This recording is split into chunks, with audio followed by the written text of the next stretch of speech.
দই কাতলা বানানোর সবচেয়ে সহজ পদ্ধতি দেখে নিন এই ভিডিওতে, একদম অনুষ্ঠান বাড়ির স্বাদে। প্রথমেই আমি নিয়ে নিয়েছি 5 পিস কাতলা মাছ। মাছটাকে ম্যারিনেট করে নেব, তাই দিয়ে দিলাম পরিমাণ মতো নুন ও একটি লেবুর অর্ধেকের রস চিপে দিয়ে দিয়েছি, আর দিয়ে দিয়েছি 1 চা চামচ পরিমাণ সয়াবিন অয়েল।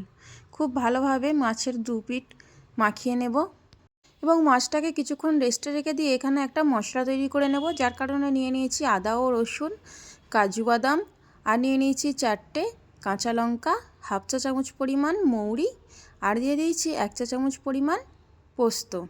সবগুলি মশলাকে মিক্সির জারে নিয়ে ওর সঙ্গে আমি দই দিয়ে একসাথেই ব্লেন্ড করব, যার কারণে এখানে আমি 200 গ্রাম পরিমাণ দইয়ের একটি কাপ নিয়েছি এবং এর অর্ধেকেরও বেশি পরিমাণ দই আমি দিয়ে দিয়েছি। দিয়ে সবগুলি একসঙ্গে মশলার সঙ্গে ব্লেন্ড করে নিয়েছি। তারপর প্যান বসিয়ে প্যান গরম হয়ে গেলেই তার মধ্যে সয়াবিন তেল দিয়ে দিয়েছি পরিমাণ মতো, এবং সয়াবিন তেলটা গরম হয়ে গেলেই দিয়ে দিচ্ছি মাছের পিসগুলো, এবং মাছের পিসগুলি এপিঠ ওপিঠ লাল করে ভেজে নেব।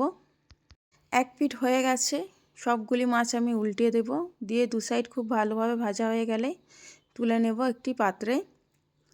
তারপর ওই সেম তেলের মধ্যেই আমি দিয়ে দেব গোটা গরম মশলা। এর মধ্যে আমি আর কোনো তেল ইউজ করিনি। গোটা গরম মশলার মধ্যে দিয়ে দিয়েছি 2টি এলাচ ফাটিয়ে, 2টি লবঙ্গ ও একটি ছোট দারুচিনি স্টিক, আর দিয়ে দিয়েছিলাম পেঁয়াজ বাটা। এখানে আমি 2টি পেঁয়াজ ইউজ করেছি এবং পেঁয়াজ বাটা দিয়ে খুব ভালোভাবে কষিয়ে এর মধ্যে দিয়ে দেব আগে থেকে মিক্সির জারে ব্লেন্ড করে রাখা মশলার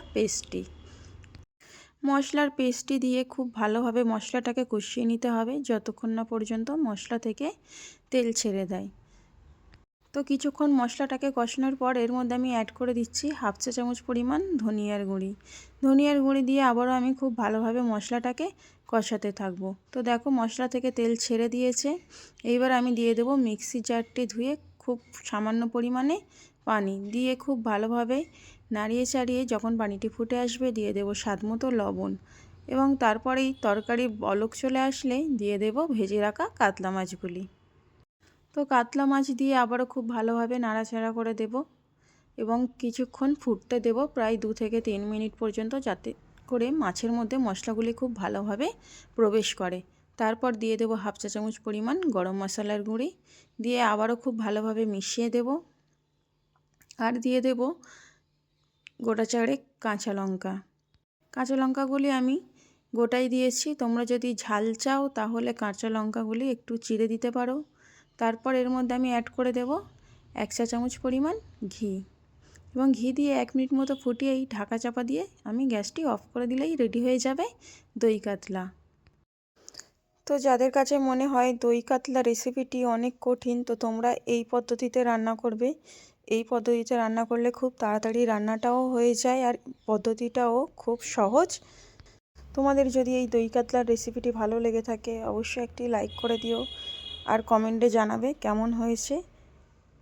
আর যারা ভিডিওটি শেষ পর্যন্ত দেখলে তাদেরকে অসংখ্য ধন্যবাদ। দেখা হবে অন্য কোনো ভিডিওতে।